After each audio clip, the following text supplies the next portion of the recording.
अभिषेक परमार, बसपा का मैं यहाँ से सक्रिय कार्यकर्ता हूँ। क्या स्थिति है बसपा की? लोग कह रहे हैं कि लड़ाई में सुभाषपा है और सपा है। आप वहाँ कहाँ देख रहे हैं अपने आप को?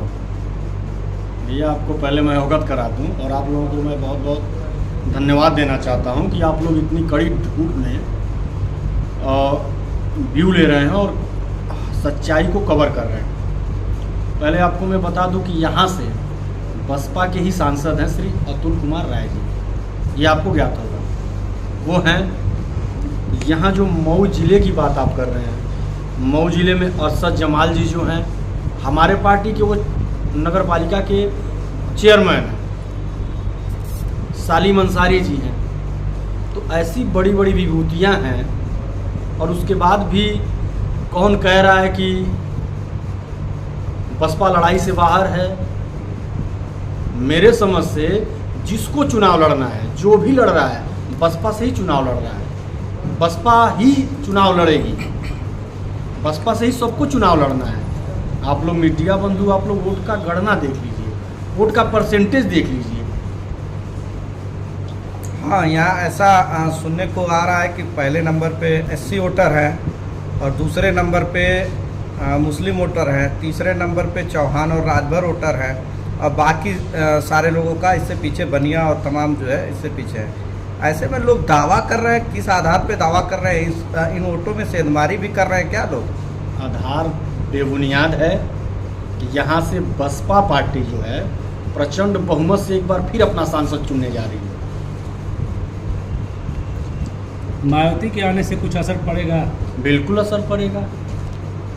बहन जी के आने से एक बसपा के जो कोर वोटर हैं, बसपा के जो कार्यकर्ता हैं, बसपा के जो कोऑर्डिनेटर हैं, सब में एक नया उत्साह और नया उमंग आया है। उस उमंग के साथ हमारे जो प्रत्याशी हैं बालकृष्ण चौहान जी, वो बहुत तेज़ी से चल रहे हैं और उनका ग्राफ बहन जी के आने से बहुत तेज बढ़ा है। लोग तो ये कह रहे हैं, अरविंद राजभर कह रहे हैं जी कि क्षत्रिय समाज हमारे साथ में है। आप क्या कह रहे हैं? मैं तो इसको नहीं मानता कि क्षत्रिय समाज उसके साथ है। उनके साथ अगर रहता तो आज ही उनके पिताजी की एक वीडियो वायरल हुई है जिसमें राजा रानी का मुहावरा दे रहे हैं कि राजा रानी का बाबा साहब ने ही ऑपरेशन कर दिया, अब रानी के कोख से राजा नहीं पैदा हो रहे हैं, ईवीएम मशीन से पैदा हो रहे हैं। मुहावरा किसके ऊपर दिए हैं? ये मुहावरा क्षत्रियों के ऊपर दिए हैं। अच्छा, क्या लग रहा है? राजे रजवाड़े कौन थे? देश के लिए मरे कौन? देश के लिए बलिदान कौन हुआ? जब अखंड भारत का निर्माण कौन किया? जब गले कटाने की बारी आई, गर्दन कटाने की बारी आई थी तो क्षत्रिय समाज सबसे आगे था। आज जो गर्दन गिनाने की टाइम आई है तो आप उन बलिदानों को भूल जा रहे हैं, गलत सलत आरोप लगा रहे हैं। तो पहले तो ये इनका जो बड़बोलापन है, ये चुनाव से इनको बहुत बाहर कर दिया है। ये इनकी पोजीशन तीसरे नंबर पे है, आप लोग देख लीजिएगा। क्षत्रिय वोटरों को लेकर लगातार फागू सिंह और अंकित सिंह गादी लगातार कैंपेनिंग कर रहे हैं और उन लोगों से हम लोगों ने जब बयान लिया, उन लोगों ने कहा कि पूरा क्षत्रिय समाज ओम प्रकाश राजभर के साथ है। अच्छा, ये बताइए, क्षत्रिय समाज में क्या दो ही क्षत्रिय हैं घूमने वाले और दो ही क्षत्रियों से पूरे क्षत्रिय समाज को जजमेंट कर लेंगे आप? ये बेबुनियाद है। तो राजा भैया की बात आप कर रहे हैं तो उनका तो रुझान जो है समाजवादी की तरफ है और आपको कैसे फायदा मिलेगा? यहाँ क्षेत्रीय चुनाव देख लीजिए आप, यहाँ क्षेत्रीय चुनाव ले लीजिए।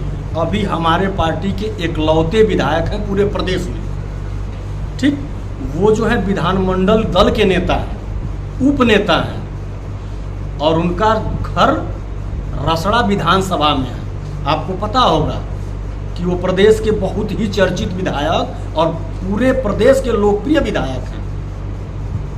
तो वो बसपा का वोट है और उमाशंकर सिंह क्षत्रियों के इतने बड़े नेता हैं और सिटिंग विधायक हैं, तो उनका जितना कोर वोट है सब बसपा को जा रहा है। लेकिन अभी चुनाव एक सप्ताह रह गया है, उमाशंकर सिंह का कोई न स्टेटमेंट आया और ना ही उमाशंकर सिंह फील्ड में आए, तो ऐसे में कैसे आप कह सकते हैं? देखिए, कुछ हमारे विधायक जी अस्वस्थ हैं, जिसको लेकर वो अमेरिका में उनका इलाज चल रहा है और उनकी जो टीम है, उनके जो लोग हैं, अपने सिस्टम से अपने लोगों को, अपने वोटरों को जगाना और समझाना जारी है।